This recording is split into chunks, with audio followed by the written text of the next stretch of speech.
দর্শক, IFIC bank নিবেদিত সংলাপ প্রতিদিন আয়না ঘরের বন্দিশালা অনুষ্ঠানে আপনাদের প্রত্যেককে স্বাগত জানাচ্ছি। আমি শফিক শাহিন।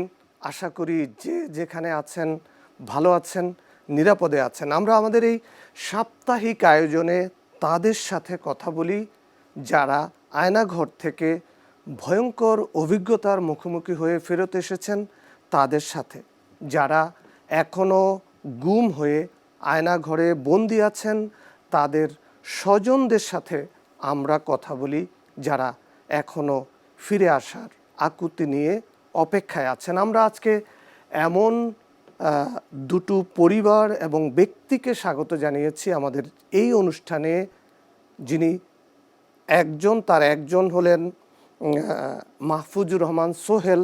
তিনি ছাত্র দলের রাজনীতির সাথে জড়িত ছিলেন। তিনি গত 12 বছর ধরে গুমের শিকার হয়ে আছেন। তার স্ত্রী এবং সন্তানেরা তার জন্য অপেক্ষা করছেন। মাহফুজুর রহমান সোহেলের স্ত্রী নীলুফা ইয়াসমিন শিল্পী, আমি স্বাগত জানাচ্ছি আপনাকে আমাদের এই অনুষ্ঠানে আলোচনায় অংশ নেওয়ার জন্য। আমরা আমাদের এখানে আজকে উপস্থিত করেছি মাহফুজুর রহমান সোহেলের শিশু কন্যা, তার নাম সাদিকা সরকার সাফা। সাফা, তোমাকেও আমাদের এই অনুষ্ঠানে আমন্ত্রণ জানাচ্ছি। আমরা আরেকজন ব্যক্তিকে আমাদের এখানে আজকে আমন্ত্রণ জানিয়েছি, যিনি নিজে গুম হয়েছিলেন, আয়না ঘরে বন্দি ছিলেন, ভয়ঙ্কর নির্যাতনের মুখোমুখি হয়েছিলেন। তিনি একজন ব্যাংকার, তিনি আইএফআইসি ব্যাংকের ভাইস প্রেসিডেন্ট এবং বর্তমানে তিনি কারওয়ান বাজার শাখার ব্যবস্থাপক হিসেবে দায়িত্ব পালন করছেন। জনাব শামীম আহমেদ, আপনাকেও স্বাগত জানাচ্ছি আজকে আমাদের এই অনুষ্ঠানে। দর্শক, আমরা শুরুতেই যেতে চাই মাহফুজুর রহমান সোহেলের স্ত্রী নীলুফা ইয়াসমিন শিল্পীর কাছে। শিল্পী, কেমন আছেন আপনারা? আলহামদুলিল্লাহ, আল্লাহ রাখছে। সাফা কেমন আছে? আমরা একটু জানতে চাই আপনার কাছে সোহেলের পারিবারিক অবস্থানটা যদি আমাদের একটু জানান, যে তারা কয় ভাই বোন, কি করত, সোহেল কেন তখনকার সরকারের টার্গেটে পরিণত হয়েছিল? সোহেলের বাসা বংশাল, মিশন বাড়ির বংশাল বাসা। ওনারা 4 ভাই 3 বোন। মা বাবা আছে, বাবা মারা গেছে যাওয়ার পরে। তারপর উনি একটা ছোটো ব্যবসা করতো, কি বাড়ির নিচে একটা ছোট দোকান ছিল, সেখানে উনি একটা ব্যবসা করতো, তার পাশাপাশি রাজনীতি করতো। ছাত্র দলের রাজনীতি করলো কত বছর? বেশি হয়নি, বছর খানিক হবে আর কি। বছর খানিক? হ্যাঁ, বছর খানিক। উনি বংশাল থানা ছাত্র দলের সভাপতি ছিলেন। সহসভাপতি ছিল। রাজনীতিতে কতটা সক্রিয় ছিল সোহেল? জি, রাজনীতিতে কতটা সক্রিয় ছিল সোহেল? বেশি না, তেমন একটা না, মানে গেছে মাত্র আর কি, বছর খানিক হবে আর কি। তারপরে সে কি বিরোধী দলের কর্মসূচিতে অংশ নিত? হ্যাঁ, যেত, রাজনীতি যেত, রাজনীতিতে আসা যাওয়া করতো। রাজনীতিতে মানে কর্মসূচিতে অংশগ্রহণ করত। হ্যাঁ। তখন তো একটা উত্তাল সময় ছিল।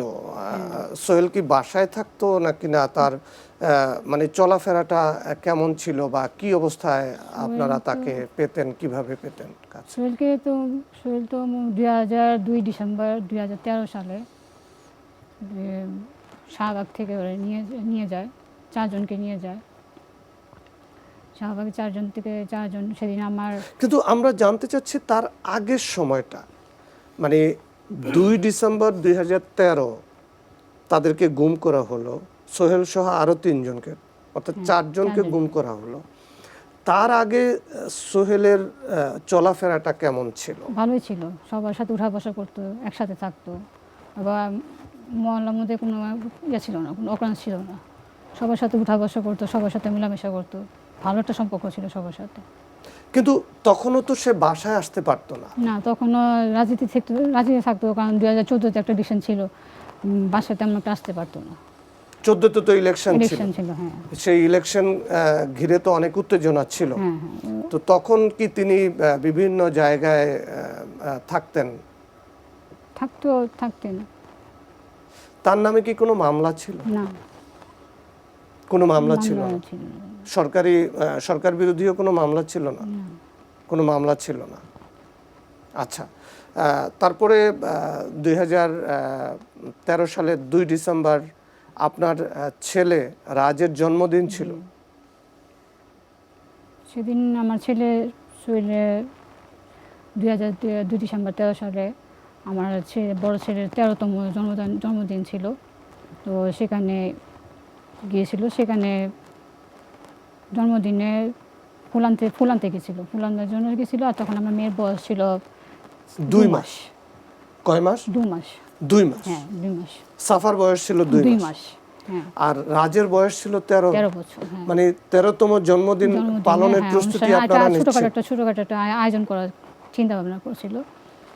তখনই মনে করেন যে এই সোহেল বাসার থেকে বের হয়।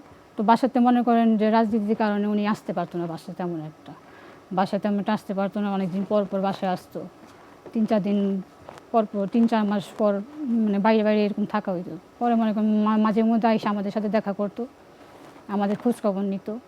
তো যেদিন ঘটনা ঘটে ওই দিনই, যেদিন আয়োজনটা করা ছিল, ওই দিন সকালে আমার বাড়ি থেকে সকালে আমাকে ফোন দিছিল যে পরিবারের খোঁজখবর নিছে আর কি, যে কী খবর, তোমরা কী করো না করো। তো আমরা বলছি আমরা ভালোই আছি। ওই দিন 3টার দিকে আমাদের ফোন দেয়। 3টার দিকে আমাদের মান্নান করে একজন ছিল, মান্নান হীরা, ওই ছাত্রদল করে, উনি আমাদের বাসায় আসছে, এসে বলছে যে সোহেল চাচাকে অ্যারেস্ট করছে, গ্রেপ্তার করছে। রাজের জন্মদিনের অনুষ্ঠানটা কখন পালন করতে চাইছিলেন আপনারা? কখন 2 করতে? ডিসেম্বর। 2 ডিসেম্বরে। 2 ডিসেম্বর। সেটা কি সকালের দিকে না বিকেলের দিকে? বিকালে, বিকালে, অর্থাৎ ছেলের জন্মদিন উপলক্ষে ফুল কিনতে। হ্যাঁ, ওই দিনটি ঘটনা ঘটে। ফুল কিনতে আসে। ফুল কিনতে যায় পরে। তা আমরা তো মনে করেন যে ওখানে গিয়ে আমার শ্বশুরকে বলছি, যখন মান্নান আয়সা বলে যে চাচাকে অ্যারেস্ট করছে, তখন আমরা বলি, তো আমি আবার সাথে সাথে ওকে ফোন দিছি। তো আমি ফুল কি কিনেছিল ছেলের জন্য? সে সঠিক সেই জানি না, তথ্যটা জানতে পেরেছিলেন? সঠিক জানি না কি, ফুলের দোকানে মাঝামাঝিতে ওদের নিয়েছে। ফুলের দোকান শিশু পার্কে, শিশু পার্কে আর ফুলের দোকান যে আছে মাঝামাঝিতে, ওখান থেকে ওদেরকে 4 জনকে নিয়ে গেছে। তার মানে এই যে ছেলের জন্মদিন, এরকম একটা আনন্দ ঘন পরিবেশে আপনারা একটা বাজে খবর পেলেন যে। হ্যাঁ, তো সবার পরিবার তো সবাই সব নষ্ট হয়ে গেল, ভেঙে গেছে সবাই। আমার শ্বশুর তো অবস্থা খারাপ, ঠিক আছে, আমার ছেলে নিয়ে গেছে। তো আমি বলছি আমার শ্বশুরকে যে আমার তখন তো 2 মাসের, তখন তো আমি বের হতে পারিনি। তখন আমার শ্বশুরকে যা বলছি যে সোহেলকে নাকি শাহবাগ থেকে এরকম নিয়ে গেছে। তখন আমার শ্বশুর সাথে সাথে ওখানে যায় অনেক জায়গায় খোঁজখবর নেয়, আশেপাশে খোঁজখবর নেয়, রমনা থানার শাহবাগের কাছাকাছি ওখানে যা খোঁজখবর নেয়, কিন্তু কোনো খোঁজ পাইনি। তো সোহেলদের সাথে মোট 6 জন ছিল। তো 2 জন সাইটে ছিল, ঠিক আছে, তাদের নাম ছিল পাভেল আর মিঠু। পাভেল আর মিঠু ছিল সাথে। ওনারা ছিল। তো ওনাদের সাথে দেখা হয়েছে। ওনারা বলছে যে এই শাহবাগের ফুলের দোকানের মাঝামাঝি থেকেই ওদেরকে 2টা সাদা মাইক্রো আইসা সাদা পোশাকে ওদেরকে নিয়ে গেছে গাড়িতে তুলে। জি, আমি আসবো আপনার কাছে। জনাব শামীম আহমেদ, আপনি তো একজন ব্যাংকার, আপনি ব্যাংকের কর্মকর্তা।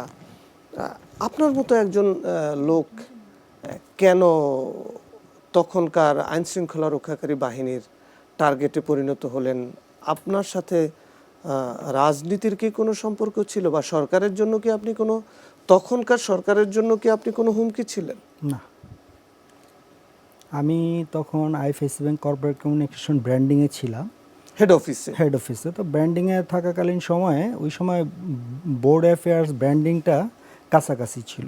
তো তার অনেক হয়তো কেউ মনে করতে পারে ম্যানেজমেন্টের বা টপ লেভেলের, যে বোর্ডের অনেক কিছু লিক হয়ে যাচ্ছে, সম্ভবত এটা শামীমই করতে পারে।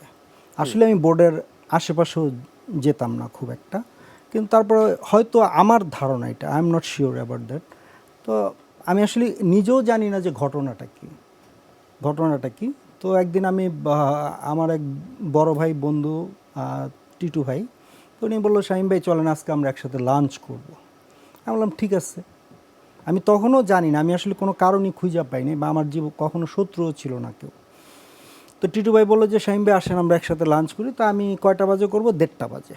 কখন আসবো, কোথায় আসবো? তো উনি বললো আপনিই বলেন। আমি বললাম খানা বাসমতি হোটেলে আসি। তো আমাকে এই ফাঁকে খানা বাসমতি হোটেলে যাচ্ছি। তো আমরা যে কথা বলতেছিলাম এটা সম্ভবত আগের থেকেই কোনো একটা সংস্থা ট্র্যাক করতেছিল যে আমি মোবাইল ট্র্যাক করছে যে কখন আমি যাব। ঠিক 1:30 বাজে, 1:30টার দিকে আমি যখন খাইতে যাব, আমি অফিসিয়াল ড্রেস পরা, ঠিক আমার অফিস আইএফআইসি ব্যাংক টাওয়ারের পাশেই হচ্ছে খানা বাসমতি হোটেল। তো আমি এখানে গেলাম, যাওয়ার সাথে সাথে গেটেই দাঁড়ানো কয়েকজন বলতেছে আপনি কি শামীম? শুধু আমি এইটুক বলছি। আমি বললাম হ্যাঁ। বলার সাথে সাথে আমাকে 8-9 জন ধইরা ফেললো, ধইরা গাড়িতে উঠায় ফেললো।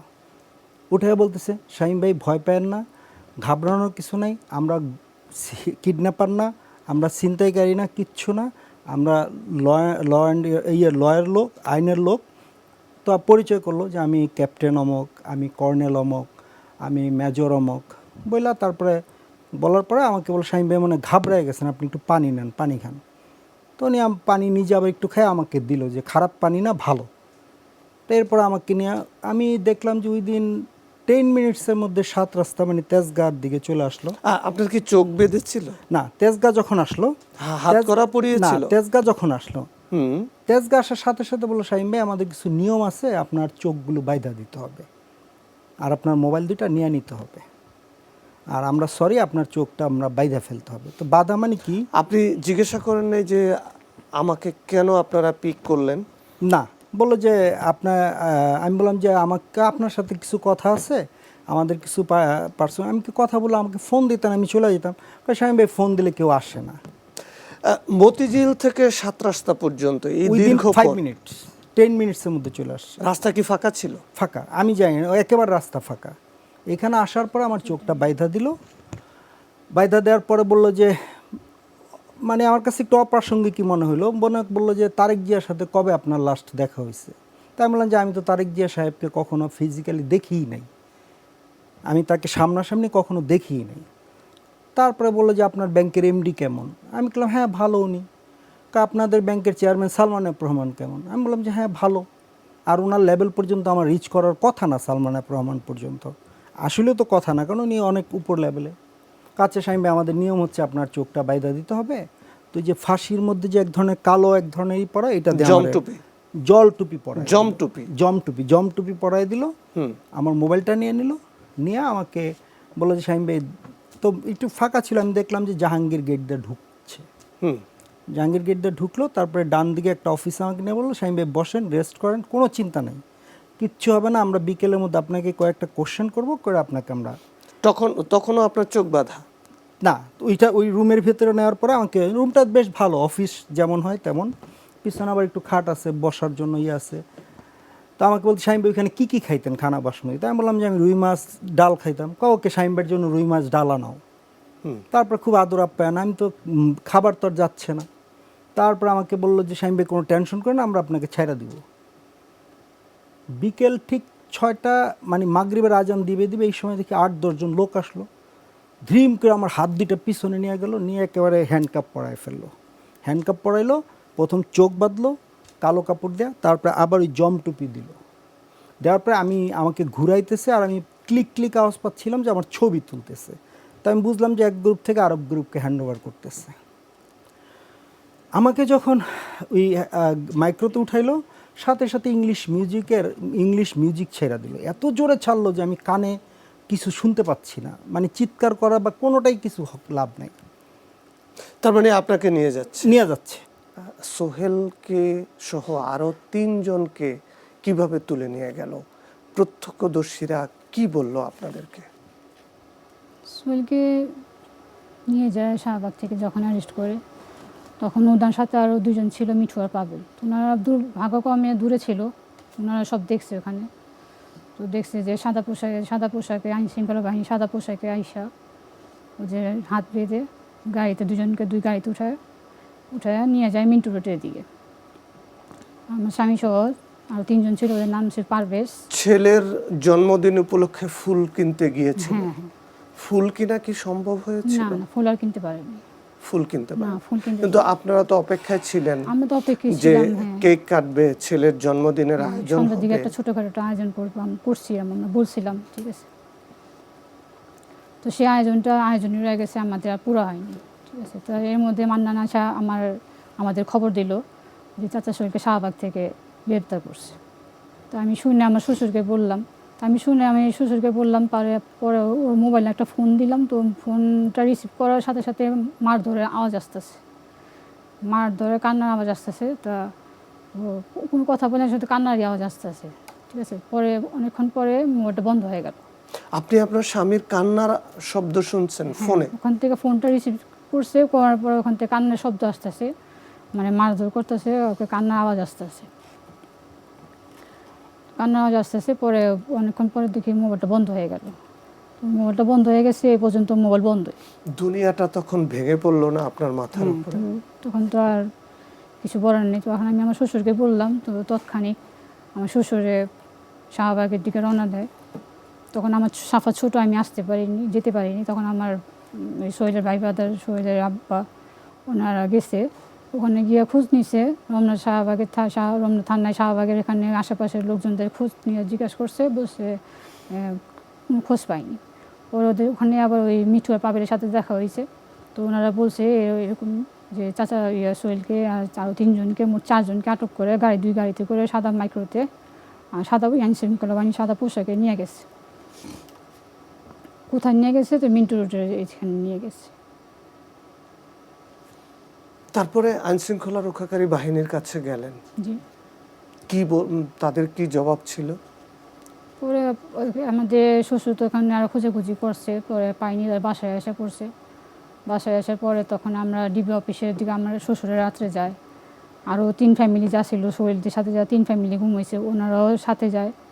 ওনার সাথে যাওয়ার পরে তো ওখানে আমরা ডিবি অফিসে ঢুকতে দেয়নি।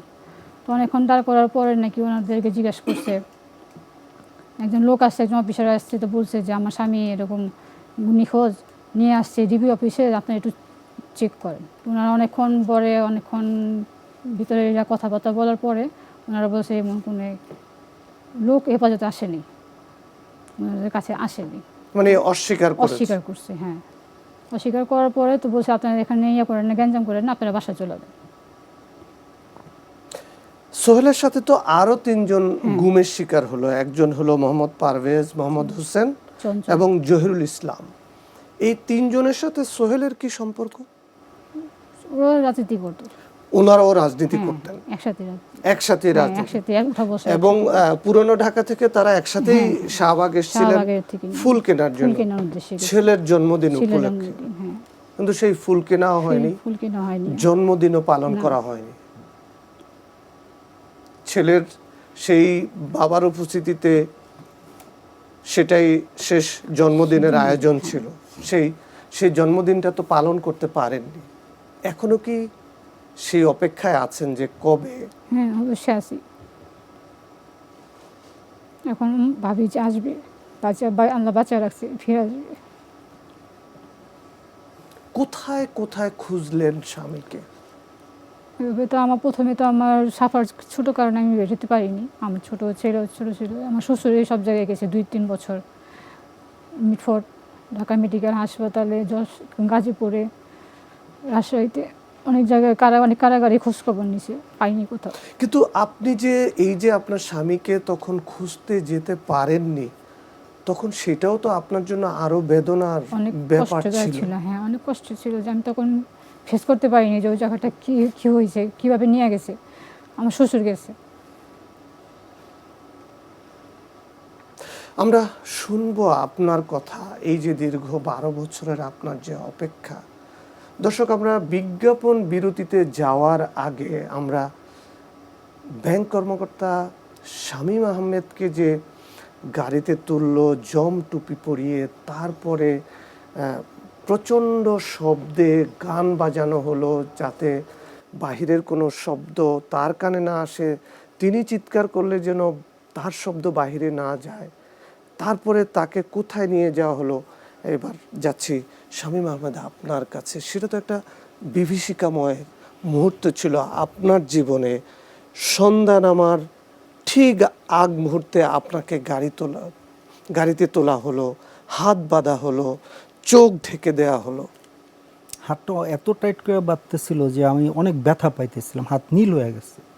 তারপরে প্রায় অলমোস্ট 2 ঘন্টা গাড়িটা ঘুরলো, নির্দিষ্ট কোনো জায়গায় থামতেছে না। 2 ঘন্টা পরে আমাকে করলো কি, একটা মাঠে নিল, নেওয়ার পর বললো যে পাটা নামান। তো পাটা নামান বলছে, আমি তারপর পায়ে দেখি পায়ের নিচে কাদা। তখনই আমার ভয় লাগলো যে পায়ের নিচে কাদা কেন, তখন হয়তো একটু বৃষ্টি বৃষ্টি ছিল, কাদা কেন। তা আমি ভাবছি যে আল্লাহর রহমতে অবস্থা খারাপ। তা আমি কলেমা পড়া বা যা যা করা দরকার আমি করে ফেলছি। শুধু আমার মেয়ের কথাটা বেশি মনে পড়তেছিল, আমার বড় মেয়ের কথা, ফ্যামিলির কথা মনে পড়তেছিল। মানে কি আশঙ্কা করলেন আপনি? আমি ভাবছি এখন আমাকে গুলি করবে। কেন এই আশঙ্কা? কারণ আমি প্রায় শুনি যে মানুষকে ধইরা নিয়ে গুলি করে, মাইরা ফেলে, কাউকে তো ফেরত দেয়, এমন তখন প্র্যাকটিস ছিল না। আর আমি ভাবছিলাম যে কোনো একটা কারণে, কিন্তু আমার দুঃখটা হচ্ছিল যে কোনো নির্দিষ্ট কারণ নাই, আমি জানি না কি কারণ, আমি নিজেও জানলাম না কেন। তারপর আমি আল্লাহর উপর ছেড়ে দিছি যে আল্লাহ যা করবে, আমার এখন গুলি করবে, গুলি করলে আমি হয়তো দুনিয়া ছেড়ে চলে যাব। আমি কলেমাও পড়ে ফেলছি। তারপরে কাদার মধ্যে অনেকক্ষণ হাঁটলাম। গাড়ি কতক্ষণ নিয়ে গেল গাড়িতে করে আপনাকে? অলমোস্ট 2 ঘন্টা। 2 ঘন্টা? 2 ঘন্টা গাড়ি ঘুরতেছিল শুধু। 2 ঘন্টা পরে যখন আমাকে বলল পাটা নামান, তখনই দেখি কাদা। এর ভিতরে প্রচন্ড গানের শব্দ। তখনও গান থামে নাই। তারপরে দেখলাম যে কাদা কাদা। তারপরে আমাকে বললো একটু হাঁটেন। হাঁটলাম 3-4 কদমের পরেই একটা বললো যে সামনে সিঁড়ি, পাটা একটু উঁচা করে উঠান। যখন সিঁড়িতে পা দিলাম তখন আমার মনে হইলো যে না, আমাকে এখন গুলি করতেছে না। তারপরে নেওয়ার পরে আমাকে করলো কি, সাথে সাথে হ্যান্ডকাপটা খুলে আমার টেবিলে হাতটা রাখাইলো। রাইখা আমাকে পালস মাপলো, আমার কী কী অসুবিধা আছে জিজ্ঞেস করলো, ডায়াবেটিক্স আছে কিনা, প্রেশার আছে কিনা, এগুলি জিজ্ঞেস করলো। করে আমাকে করলো কি, চোখ বাঁধা অবস্থায় একবার ডানে ঘুরায়, একবার বাঁয়ে ঘুরায়, আবার উল্টা ঘুরায়, আবার এই ঘুরায়। তারপর আরেক দিক নিয়ে হাঁটা শুরু করলো। এইটা করার কারণটা কি বলেন? কারণ যাতে সম্ভবত যে আমি যেন দিক নির্ণয় করতে না পারি যে আমাকে কোন দিক নিচ্ছে, পশ্চিম না পূর্ব বা কোন দিকে নিচ্ছে। তারপর আমাকে একটা ঘরে ঢুকাইলো। ঘরে ঢুকানোর পরে আমাকে কত দূর ওই রুম থেকে ওই ঘর? কত 20-25 কদম হবে, কিন্তু ঘুরাইছে অনেক সময়, ডান বাম করে কয়েকবার ঘোরানো হয়েছে। রুমে ঢুকানোর পর আমাকে একটা লুঙ্গি দিল আর একটা টি শার্ট দিল। বললো আপনার ড্রেস খুলেন। আমার কোট টাই সব কিছু খুলে নিয়ে গেল, শুধু আমাকে লুঙ্গি দিল, দিল। তারপরে আমার হ্যান্ডকাপ খুললো, চোখের বাঁধনটাও খুলে দিল। দেওয়ার পর আমি তাকায় দেখলাম যে এটা একটা রুমটা হচ্ছে 8 ফিট চওড়া, পাশে 8 ফিট, লম্বায় মিনিমাম 15 ফিট। তাহলে তো বিশাল রুম। 15 ফিট এবং হাইট হচ্ছে 20 ফিট। 20 ফিট হাইটের উপরে আপনার একটা ফাঁকা জায়গা আছে, আর অপোজিটে একটা ভেন্টিলেটর, একটা অ্যাডজাস্টার ফ্যান আছে। ওই অ্যাডজাস্টার ফ্যানটা দিয়ে বাতাস যেটুক টানতো ওই ফাঁকা জায়গা দিয়ে, ওই বাতাসটাই আমার শরীরে লাগতো। ওই রুমে বাথরুম নাই, শুধু পানির কিছু বোতল ছিল, খাবার পানি, আর একটা ইউরিনালের জন্য, যে হসপিটালে থাকে ইউরিন পাস করার জন্য একটা প্লাস্টিকেরই ছিল। মানে আমার ইউরিনের চাপ হইলে ওইটার মধ্যে করতাম। তারপরে একটা লোহার গেট ছিল, ওই যেটাকে বলে জেলখানার যেই লোহা। তারপর একটা সেগুন কাঠের দরজা ছিল, আর ওই দরজা দিয়ে সারাক্ষণ একটা চোখ তাকাইতো, মানে দেখতো আমাকে, আমার দিকে দেখতো। আমি যেমন জিজ্ঞেস করতাম যে ভাই আজকে কী বার, বললো এই তুই জানোস কী বার আজকে? কয় না, আমি তো জানি না কী বার। তারপর বলতাম ভাই এখন কি আসর আজান? কয় এই তুই কি এখন আসর আজান না মাগরিব? কয় না, এখন এশার আজান। মানে আমাকে অলওয়েজ কনফিউজ করতো। তাহলে প্রথম রাতে আপনার সাথে কি আচরণটা? আমার সাথে কোনো ধরনের খারাপ আচরণ করেনি, শুধু গাড়ির মধ্যেই যা বলার জিজ্ঞেস করছে ওই 3টা কথাই। তারেক জিয়া সাহেবের সাথে কবে সাক্ষাৎ হয়েছে? আমি বললাম যে হয় নাই। লন্ডন তাইলে কেন গেছিলেন? আমি বললাম লন্ডন আমি আমার পার্সোনাল কাজে গেছি, অফিসিয়াল কাজে গেছি। এই 2-3টা কথার বাহিরে আমাকে কোনো কথাই জিজ্ঞেস করেনি। ওকে, আমরা একটু শিল্পী আপনার কাছে জানতে চাই, সাফা তার বাবাকে যখন গুম করা হয় তখন তার বয়স মাত্র 2 মাস। তারপরে যখন সাফা একটু বড় হতে থাকে, আপনিও স্বাভাবিক অবস্থায় আসতে থাকেন, শারীরিকভাবে সুস্থতার দিকে এগোতে থাকেন, তখন আপনার স্বামীর সন্ধানে কোথায় কোথায় কার কার কাছে গিয়েছিলেন? সাফা যখন 2 মাসের ছিল তখন তো মনে করেন আমি বের হতে পারিনি। তখন মনে করেন আমার শ্বশুরই এই 2-3 বছরের মনে করেন উনি দৌড়াদৌড়ি করছে। ওই আরও যে 3টা ফ্যামিলি ছিল ওনাদের সাথে মিলে 4 ফ্যামিলি মনে করেন সব জায়গায় গেছে। খোঁজ নিছে, সোহেলের গাজীপুরে গেছে, তো কারাগারে মানে প্রত্যেক কারাগারে কি খোঁজ নিছে আর কি, প্রত্যেক হাসপাতালে খোঁজ নিছে ওনার ছেলে আছে নাকি, ছেলেকে পাওয়া যায় নাকি। হাসপাতালে কেন? হয়তো যদি মারধর করে নিয়ে যায় বা রাখে, অসুস্থ থাকে যদি নিয়ে যায়, ঠিক আছে। তো ওনারা চিন্তা করে আর কি যে হাসপাতালে মানে কোনো জায়গায় খোঁজ রাখা বাদ রাখেনি আর কি, ঠিক আছে। মানে আপনার স্বামীর সাথে আপনার তো শেষ কথা বলার সুযোগ হয়নি, শুধু আপনি তার আর্তনাদ শুনছিলেন মোবাইল ফোনে। উনি মানে যখন এসে বলছে আমাকে যে চাচাকে অ্যারেস্ট করছে, তখন আমি ওকে ফোন দিই। এই ফোন দেওয়ার সাথে সাথে ওনার কান্নার শব্দ আসতে আছে, কান্নার আওয়াজ আসতে আছে, মারধরের আওয়াজ আসতে আছে, কান্নার শব্দটা বেশি আসতে আছে। পরে অনেকক্ষণ কিছুক্ষণ পরে দেখি সাথে সাথে মোবাইলটা বন্ধ করে দিল। সেই যে কান্নার স্মৃতি, সেই যে শব্দ, 12 বছর 12 বছর। সাফা কি বলে? সাফা কি বলে আপনাকে? সাফা তো বাবাকে অনেক মিস করে, মনে করে উনি তো বাবাকে দেখেই নাই। আজকে বড় হতাম, 4-5 বছরের হতাম, তাও মনে করতাম যেটা বাবার সাথে একটা বাবাকে চিনতাম, দেখতাম, বাবার আদর পেতাম। আমি তো 2 মাসের তখন কিছুই বুঝি না। বাসায় আমাদের বাসায় আরও অনেক আছে, বাসরের ছেলে মেয়ে আছে, দেবরের ছেলে মেয়ে আছে, মিস করে অনেক যে সবার বাবা আছে, আমার বাবা নাই। আমরা দেখলাম 2021 সালে হ্যাঁ, সাফা যখন আন্তর্জাতিক গুম দিবসে কথা বলছিল, সেই সময় সাফা তুমি কি বলছিলা তোমার বাবার কথা বলতে গিয়ে 2021 সালে আন্তর্জাতিক গুম দিবসের আলোচনায়? আমার নাম সাফা, এটা আমার বাবা। আমার বাবাকে 2013 সালে 2 ডিসেম্বর আইন শৃঙ্খলা বাহিনী সাদা পোশাকে মাইক্রো করে শাহবাগ থেকে গুম করে ফেলে। আজ 12 বছর হয়ে গেছে বাবার আদর ছাড়া আছি। বাবা যখন গুম হয়ে যায় তখন আমার 2 মাস, বাবার আদর পাইনি। সামনে ঈদ, বাবাকে ছাড়া এই 12 বছর ধরে ঈদ করি। 5ই আগস্ট মনে করেছিলাম এবার বাবা এসে পড়বে, কিন্তু বাবা এখনো আসেনি। আমার চাচাতো ভাই বোনরা যখন তাদের বাবার সাথে আনন্দ করে তখন আমি আমার বাবাকে মিস করি।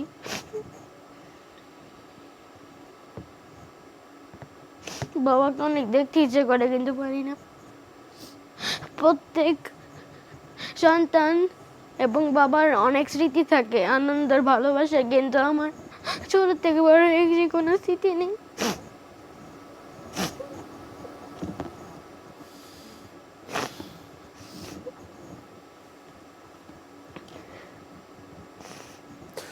কি বলে মেয়েকে সান্ত্বনা দেন শিল্পী? আমি এখন আমার সরকারের কাছে আমার একটাই চাওয়া, আমি আমার স্বামীকে ফেরত চাই। এই যে দীর্ঘ অপেক্ষা, কিভাবে দুটো সন্তানের লেখাপড়া, তাদের ভরণ পোষণ কিভাবে চালাচ্ছেন? আপনার যুদ্ধটা কোন পর্যায়ে? তখন প্রথমে তো আমার বাবা মা ছিল, তখন দেখছি আমার বাবা মা মনে শরীরে যাওয়ার পরে আমার বাবা মা মারা গেছে। এখন আমি শ্বশুর বাসায় থাকতেছি, শ্বশুর শাশুড়ি দেখশন করতেছে। জনাব শামীম আহমেদ, তারপরে আপনাকে একটা 8 ফিট বাই 15 ফিট একটা কক্ষে রাখলো, সেখানে উপরের দিকে ভেন্টিলেটর ছিল, 20 ফিট উপরে ভেন্টিলেটর ছিল। তারপরে আপনার জেলখানার মতো লোহার শিকের দরজা ছিল, সেটার উপরে কাঠ ছিল, তারপরে একটা কাঠের দরজা ছিল, ওইখানে একটা ফুটা ছিল, ওইটা দিয়ে সার্বক্ষণিক আপনাকে নজরদারি করা হতো। কতদিন কিভাবে কাটালেন ওই বদ্ধ ঘরে? না, ওই ঘরের মধ্যে তারপরে ওইখানে প্রতিদিন আমার যখন ইউরিনাল ওইটা ফুলফিল হইতো আমি নক করতাম যে আমি ওয়াশরুমে যাব। তো আমাকে প্রথম আইসা চোখগুলি বাঁধতো, তারপরে আবার হ্যান্ডকাপ পরাইতো, এবার সামনে হ্যান্ডকাপ পরাইতো। আর ওই যেটার মধ্যে আমি ইউরিন পাস করছি ওই কৌটাটা আমাকে হাতে নিতে হইতো। তারপর আমার চোখ বাঁধা, আমাকে দুইজন ধরে ধরে টয়লেটে নিয়ে যেত। যা ওইখানে যে আবার হ্যান্ডকাপ খুলতো, আবার চোখের ইটা খুলতো, খুলে আমাকে টয়লেট করে ওইটা আমাকে আবার পরিষ্কার করে আবার চোখ বাঁধতো, আবার হ্যান্ডকাপ পরাইতো, আবার নিয়ে আসতো। প্রতিদিন এইভাবে করতো। আর প্রতিদিন দুপুরবেলা গোসল করা শেষ হইলে আইসা দেখতাম আরেকটা নতুন রুমে দিছে। তো রুমগুলো আসলে সিমিলার, বুঝতাম কীভাবে, ওই যে অ্যাডজাস্টার ফ্যানের সাউন্ড বা এই দেখলে বুঝতাম যে এটা আরেকটা রুমে আসছি আমি। 5 দিন ছিলাম আমি, 23 আগস্ট থেকে শুরু করে 28 আগস্ট পর্যন্ত। এর মধ্যে আমাকে প্রতিদিনই 5টা রুমে রাখা হয়েছে। 5 দিন 5 দিন 5 রুমে? 5 দিন 5 রুমে, এক রুমে একসাথে রাখা হয় না। আপনার সাথে কি অন্য কোনো লোকজন ছিল এরকম বন্দী? কাউকে আমি দেখতে পাইনি, কোনো আলামত না, আমি কাউকে বুঝতেও পারিনি, দেখতে পাইনি। এবং আমাকে যখন টয়লেটে বা ওয়াশরুমে নিয়ে যেত 3 জন থাকতো, একজন আমাকে ধরে নিত, আর একজন ওকে দেখতো, আরেকজনকে দেখতো। বেশ কড়াভাবেই নিয়ে যেত। মাঝে মধ্যে দেখতাম, তবে ওয়াশরুমটা বেশ পরিষ্কার পরিচ্ছন্ন, টাইলস করা, সুন্দর ওয়াশরুম ছিল। ওয়াশরুম কোনো সমস্যা না, কিন্তু প্রতিদিনই বের করলে সকালে যখন ডায়াবেটিক্স মাপতো বা প্রেশার মাপতো তখন আমার একটু ভয় লাগতো। যখনই রুম চেঞ্জ করতো তখনই ভয় লাগতো যে আল্লাহ জানে আজকে কি আরেকটা রুমে যাব কি যাব না। টেনশন, সব সময় টেনশন লাগতো। 2 দিন পর আর টেনশনটা আসতো না, কারণ ওরা যে খাবারটা দিত, কখনো আমাদেরকে গরম খাবার দেয়নি, আমাকে ঠান্ডা খাবার দিত। নানরুটি দিত, নানরুটি টাইনা ছিঁড়তে পারতাম না। ডাল দিত, ডাল খাইতে পারতাম না। গরুর মাংস দিত, ধরেন গরুর মাংস, রান্না করা গরুর মাংস দিলে চর্বি এইভাবে উঠে আসতো, যেই কারণে খাওয়া মানে কখনো তৃপ্তি 5 নিয়ে দিন এইভাবে কাটলো আপনার? হ্যাঁ, 5 দিন। কোনো জিজ্ঞাসাবাদ? না, জিজ্ঞাসা কোনো ফিজিক্যাল কোনো না, টর্চার? ফিজিক্যাল কোনো টর্চার নেই। তারপরে আপনাকে মেন্টাল টর্চার, এই যে আমাকে হাত বাঁধে, হাত ছাড়ায়, আবার চোখ বাঁধে, চোখ ছাড়ায়, আবার প্রতিবার টয়লেটে নেওয়ার সময় 5 বার করে ঘুরাইতো, একবার পূর্ব, পশ্চিম, উত্তর, দক্ষিণ ঘুরাইতো, যাতে আপনি দিক মনে না রাখতে পারি এবং তারিখ মনে না রাখতে পারি, নামাজের ওয়াক্ত মনে না রাখতে পারি। তারপরে আপনাকে ছেড়ে দিল কিভাবে? আচ্ছা, তারপরে 5 দিন পরে হঠাৎ একদিন জোহরের সময় এসে, আসরের সময় এসে বলতেছে আজকে সম্ভবত আপনি চলে যাচ্ছেন। একজন আমাকে এসে বলল। আমার আবার এই ফিলিংস আসতেছে না, কারণ কি আমার ধারণা খাবারের মধ্যে কিছু একটা দেয়, যে কারণে আমার মাথাটা কুল থাকতো, খাবারটা তিতা তিতা লাগতো, কখনো খুব সুস্বাদু খাবার ছিল না।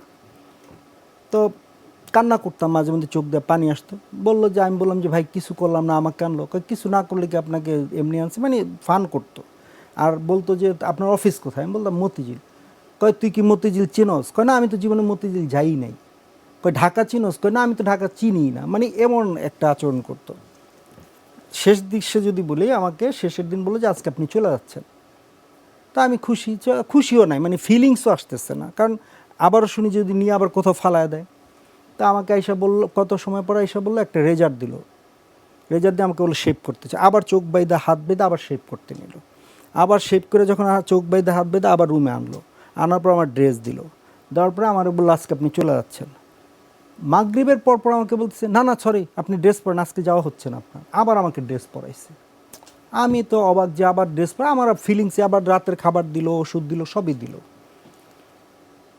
তারপরে করলো কি, বসে আসি, কোট পরে বসে আসি। হঠাৎ বলে আপনি খোলেন, আজকে যাওয়া হচ্ছে না আপনার। আবার আসলো, আসার সময় এসে বলে আপনি তাড়াতাড়ি ড্রেস পরেন, আজকেই যাচ্ছেন আপনি। যখন আমাকে বললো তখন আমি আচ্ছা ঠিক আছে, মানে আমার কোনো ফিলিংসটাই নষ্ট হয়ে গেছে যে কি করব। তারপর আমাকে একটা ছেঁড়া তোয়াইলা দিয়া মাথাটারে চোখটারে বাঁধলো। এবার ছেঁড়া একটা তোয়াইলা দিয়ে বাঁধলো, বাইদা একটা গাড়িতে ঢুকাইলো। তা আমাকে জিজ্ঞেস করলো যে শামীম সাহেব আপনি আমাকে চিনতে পারছেন? তো আমি বললাম জি, আপনি কি কর্নেল স্যার? কয় হ্যাঁ আমি কর্নেল সাহেব।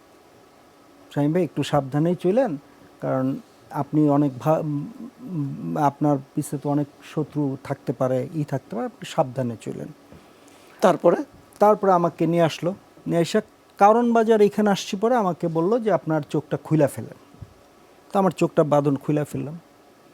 তারপর বললাম ফোন করেন আপনার ওয়াইফকে, বলেন যে আপনার পারিবারিক সমস্যার কারণে যদি আপনার ব্যাপারে খুব সাংবাদিকরা লেখালেখি করতেছে টিভিতে।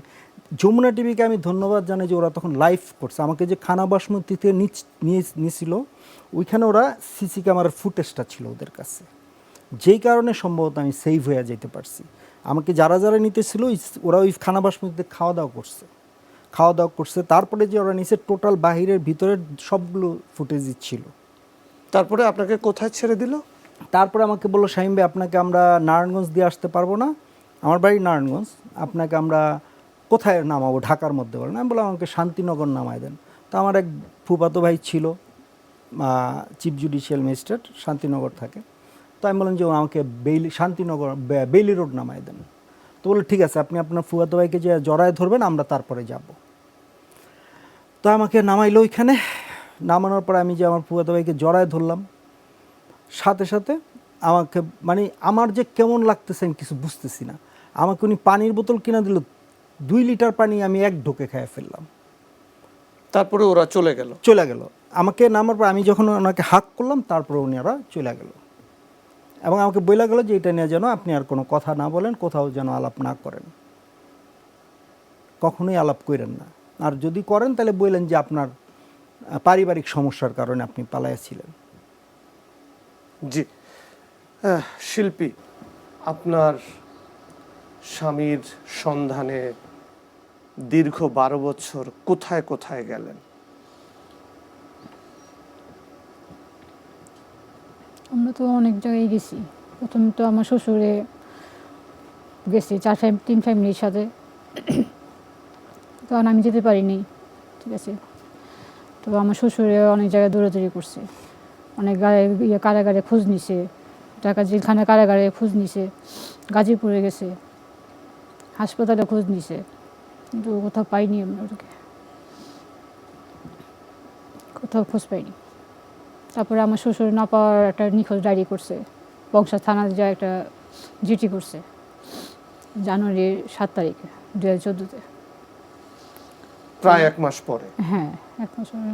তখনও মনে করেন কোনো সন্ধান পাইনি, কোনো প্রশাসনের কোনো খোঁজ দিতে দেয়নি যে শরীর পাই আছে বা ভালো মন্দ কোনো কিছুই বলেনি। তোমার বাবাকে তো তুমি যখন বুঝতে শিখেছো, বাবার সাথে আর তোমার কথা হলো না, কিন্তু যেই বাবাকে তুমি কল্পনা করছো, সেই বাবার সাথে তোমার কি কথা হয়? বাবার জন্য কি প্রস্তুতি তোমার? বাবা আসলে কি হবে, কি গল্পটা হবে, কি কথাটা হবে বাবার জন্য? বাবার সাথে তো সবাই সুন্দর সুন্দর মুহূর্ত থাকে। বাবার সাথে সবাই খেলাধুলা করে, ঘুরতে যায়, স্কুলে যায় বাবার সাথে, কিন্তু আমি তো ছোটোকাল থেকে আদরটা পাইনি। আমার ইচ্ছা বাবা আসলে যেগুলো আমি চেয়েছি সেগুলো হবে। আমি কিছু বলতে চাই না। নতুন সরকার কাছে আমার একটাই দাবি, আমার বাবাকে ফিরিয়ে দিন। আমি আমার বাবাকে ফিরে চাই।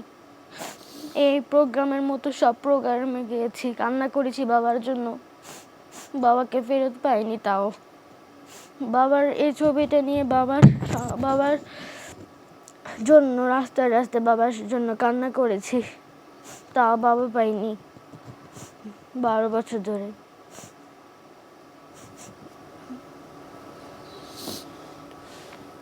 বাবার জন্য কি রাখছো? কি মানে তোমার কোনো ক্রিয়েশন আছে বা কোনো চিন্তা আছে? বাবা আসলে কি বলবা বাবাকে? বাবাকে অনেক মিস করছি। বাবাকে কি বলবো, যে যার ভাষা নেই।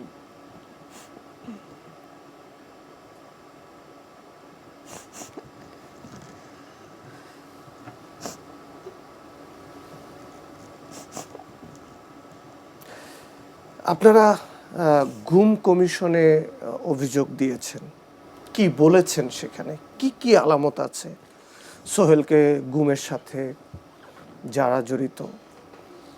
আমরা তো গেছিলাম গুম কমিশনের, ফাইলপত্র সব জমা দেওয়া হয়েছে। গেছিলাম গুম কমিশনের এখানে, কিন্তু ওনারা বলতেছে ওনাদেরকে খুঁজতেছে, কিন্তু কোনো সন্ধান পাওয়া যায়নি। এখন সন্ধান এখনও পাওয়া যায়নি। যারা যারা জড়িত আছে তাদেরকে ডাকাইছে, ডাকায় কথাবার্তা বলছে, কেমনি গুম হয়েছে, কী ঘটনা ঘটছে সবই বলা হয়েছে, সবই লেখা ফাইলপত্র জমা দেওয়া আছে, কিন্তু এখনও তাদের কোনো দেয়নি, সন্ধান পাইনি ওদের এখন। কি মনে করছেন একজন গুম ভিকটিম পরিবারের সদস্য হিসাবে সরকারের যে উদ্যোগ, গুম কমিশনের যে প্রচেষ্টা, আন্তর্জাতিক অপরাধ আদালতের যে বিচার প্রক্রিয়া, এটা কি সঠিক পথে এগুচ্ছে নাকি দীর্ঘসূত্রিতা হচ্ছে? কি মনে করছেন? আমরা তো মনে করেন আদালতেও দিয়েছি, আদালতের টাইম মনে হলো আমার সব কাগজপত্র জমা দেওয়া আছে, গুম কমিশনারের কাছে জমা দেওয়া আছে, সরকারের কাছেও আমাদের চাওয়া আছে। সরকার নিজেও আয়না করে গেছে, আপনারা দেখছেন মোবাইলে ফেসবুকে, কিন্তু অথবা আমরা কোনো ইয়ে পাইনি, কোনো একটা সঠিক তথ্যই এখনও পাইনি। এখন শুনতেছি ভারতের কারাগারে নাকি 1065 লোক আছে এখন আবার নতুন করে এটা শুনতেছি। এতদিন শুনছি যারা শেখ হাসিনা আমলে যারা গুম হয়েছে সবাইকে নাকি আয়না করে রাখছে, আয়না করে এখন ফাঁকা, আয়না করে সব কিছু মুছে ফেলছে। যাদের রাখছে যাদের কেউ নেই এখন, আয়না করে এখন ফাঁকা। তো মানুষগুলো কোথায় গেছে? এত বছর তো মানুষগুলো ওখানেই ছিল, এখন মানুষগুলো কোথায় গেছে? কি আশঙ্কা করছেন? আসবে হয়তো, বেঁচে আছে, আশা করছেন যে আশা করছি, আশা রাখছি আসবে, ফিরে আসবে। হয়তো একটু দেরি আছে, আশা আছে যে আসবে, ফিরে আসবে, একটা খোঁজখবর আমরা পাবো। ভারতের 1065 লোক এখনও কোনো লিস্ট আমরা পাইনি, ওখানে কারা কারা আছে এটাও আমরা জানি না, শুধু একটু শুনছি যে ওখানে এতজন লোক আছে। হ্যাঁ, ফিরে আসার, ভারতের কারাগার থেকে ফিরে আসার নজিরও তো আছে। বিএনপি নেতা সালাউদ্দিন আহমেদ আসছে, সাভারের ওবায়দুল্লাহ রহমতুল্লাহ আসছে, তারপরে সুখরঞ্জন বালি ফেরত আসছেন, সেই নজির তো আছে। আপনারা কি সেই আশায় আছেন? অবশ্যই আছি, অবশ্যই আছি। আমাদের ওরা যখন আসছে ওরা আসবে না কেন? অবশ্যই ওরা আসবে। সাফা, কি বলবা? কিছু বলতে চাই না, আমি শুধু এতটুকুই বলবো, নতুন সরকারের কাছে আমার একটাই দাবি, আমার বাবাকে ফিরিয়ে দিন। 12 বছর ধরে বাবার জন্য রাস্তায় রাস্তায় কান্না করতেছি, বাবার জন্য, বাবাকে ফেরত পাওয়ার জন্য, কিন্তু বাবাকে এখন পর্যন্ত পাইনি। এই যে রোজা চলে যাচ্ছে বাবাকে ছাড়া, আরেকটা রোজার ঈদ পালন করতে হলো। আমি আর এইসব চাই না, আমি আমার বাবার সাথে ঈদ করতে চাই, রোজা করতে চাই। সরকার কি সঠিক পথে এগুচ্ছে? যেই প্রক্রিয়ার মধ্য দিয়ে যাচ্ছেন আপনারা, যারা গুম হয়ে আছে তাদের উদ্ধারে কি সরকারের পদক্ষেপে সন্তুষ্ট আপনারা? সরকার তো আমাদের এখনো কোনো একটা খোঁজ দেয়নি। সরকার নিজেও সেখানে গেছিল, আমরা মোবাইলে টিভিতে দেখছি, সরকার নিজেও সেখানে গেছিল, কিন্তু তারা কোনো কাউকেই পাইনি। 5 আগস্টের পরে আমাদের যে লোক ডিবি অফিসে গেছিলো, আমাদের যারা 3 ভিকটিম ফ্যামিলি, ঠিক আছে, আমি তো যেতে পারি, আমার শরীর খারাপ ছিল, ওরা গেছে, ওরা যায় ওখানে 5 আগস্টের পরে যখন শেখ হাসিনা ওখান থেকে চলে যায়, পালিয়ে যায়, তো আমরা ওখানে 3টা ভিকটিম ফ্যামিলি ওখানে গেছে ডিবি অফিসে, তো ওদের ঢুকতে দেয়নি, বাইরে দাঁড়া ছিল। তো ওখানে মনে করছে যে ওখানেও আয়নাঘর আছে, ছোটো টর্চার সেল আছে, ওখান থেকে ওনারা বের করে দেবে, কারণ এখন তো বের হলে কেউ আটকাতে পারবে না। তো ওনারা রাত 10টা 11টা পর্যন্ত এখানেই ছিল, কিন্তু কাউকে দেখেনি, কাউকে আনতে পারেনি। আমরা আজকের মতো এখানে শেষ করি আমরা। দর্শক, আজকের মতো আমাদের এখানেই শেষ করতে হচ্ছে। তবে বিদায় নেবার আগে সরকারের প্রতি আমাদের আহ্বান, এ ধরনের যারা এখনো গুম ব্যক্তি আছেন তাদেরকে যেন এই পরিবারগুলোর মাঝখানে ফেরত দেওয়ার জন্য সরকার দ্রুত উদ্যোগ নেয়, এবং যারা এই গুম কাণ্ডের সাথে, মানবতা বিরোধী অপরাধের সাথে যারা জড়িত, তাদেরকে যেন বিচারের মুখোমুখি করা হয়, এবং তাদের জিজ্ঞাসাবাদ করে যেন যারা এখনো গুম আছে কোথায় তাদেরকে রাখা হয়েছে সেই বিষয়টি নিশ্চিত করে, এই আহ্বান জানিয়ে আজকের মতো এখানেই শেষ করছি। আগামী পর্বে দেখা হবে অন্য কোনো অতিথির সাথে। সে পর্যন্ত আপনারা ভালো থাকবেন, নিরাপদে থাকবেন।